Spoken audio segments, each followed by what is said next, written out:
Well, my name is Bill DeWitt. I'm one of the assistant principals at Lawrence High School. You've asked me to speak a little bit about our rollout with Ci3T, and I think in our high school setting, which is unique because I don't think you see it as much as you do in the elementary and middle school. So we've been excited with our process, and I think one of the things we had to do as a school was remind our teachers that as we are putting our models together, was to remind the teachers that we want your input because this is your school as well. These are your expectations. This is a shared load that we all want to help our kids be successful and learn, positive behaviors and good expectations. But we wanted to remind them in the process that everything we've done up to this point is really, really good. We're not reinventing the wheel. This isn't the golden ticket that's going to solve all the things. This is just a way to take everything we've already done and put it into a good model. And so I think that put the teachers at ease a little bit and really allowed them to buy in as to what we were going to do. And then of course there was work by Principal Dr. Berngart and myself to kind of organize it in a way that teachers felt really comfortable kind of teaching our expectations to the students. And in the past, we've always had an assembly where, because our school is so large, we have to split it into two groups. We kind of bring them in. It's kind of a sit and a get. You have the administrators talking about where they're supposed to be and what they're supposed to do, and then we send them back to the classroom. And now what we've done is in place of that assembly is we've taken our 7 settings, because we've identified 7 areas of the school that we want the kids to learn the expectation. And we broke that down into 7 different lessons. And we had those lessons taught first hour of the first day, second hour of the second day, third hour of the third day. And so every teacher was teaching a lesson to a different class, but they were all teaching the same thing at the same time. And we loaded the lessons for them. We gave them some flexibility. We trusted them as professionals to teach it in the manner that they feel most comfortable with.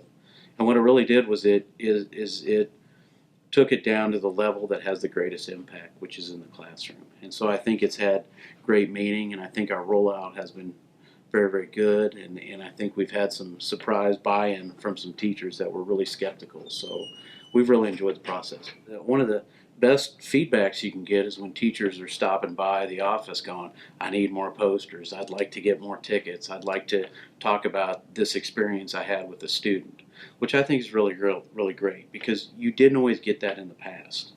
And I think when you have tangible items like the PBIS framework with the tickets that we employ here, I think teachers are finding out that pairing their praise with something tangible is very, very positive. And because I've asked them to get out of their comfort zone, I think some of them have found themselves forced into conversations that they might have not had prior, and they're finding that it does feel good to give praise, and it does feel good to reinforce positive behaviors, and it does kind of, if you take the efforts early to build the relationships and have the conversations with kids, it makes your year go a lot longer. It's very, very, proactive instead of reactive strategies as we get further down the year.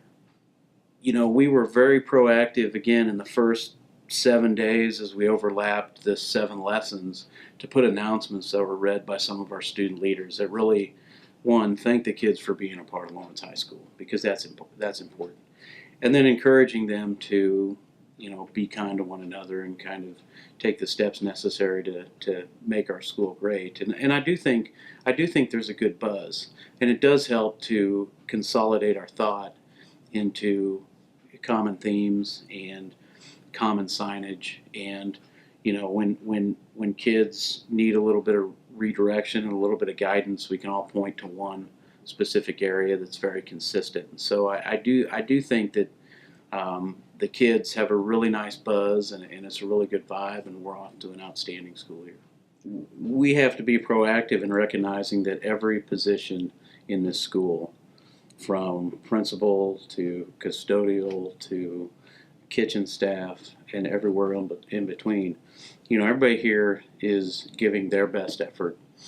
And we as a school need to respect that best effort. And one of the things we talk to students about is that, when we take care of what we're supposed to do, that does benefit everybody else. That really makes our school great. And our custodians and our kitchen staff have been very complimentary about the way the kids are handling themselves.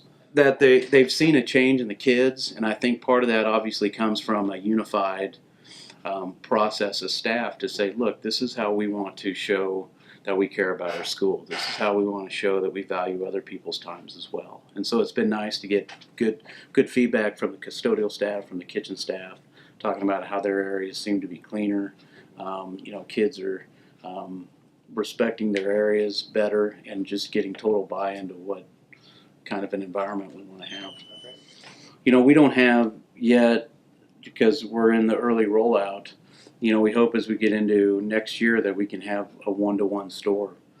We just don't have that. We have some intermittent prizes that we're going to hand out, but in a high school setting, one of our big gets is what we call a game day experience, because we're a large high school, very competitive league, and Friday night football games are very exciting on this campus. And so what we've been doing is we've been allowing kids, if they choose, we've given them several options to put a drawing into. And one of the drawing options is for what we call the game day experience. And so during our fall pep rally Thursday, we're going to draw 2 names from that portion. And those names each get to bring a friend, and we're going to give them the game day experience. So they're going to get special seating in the south end zone. They're going to get Pizza Shuttle, which is a local company that everybody loves, delivered to them during the game. We're going to give them concession passes and, of course, free admission. So we hope that'll be something that's visible. Kids will see it. Well, a lot of those kids get special, privileges, and we can say, well, it's not a special privilege. We're just kind of reinforcing the excellence that they already have, and maybe you'll be down there next time.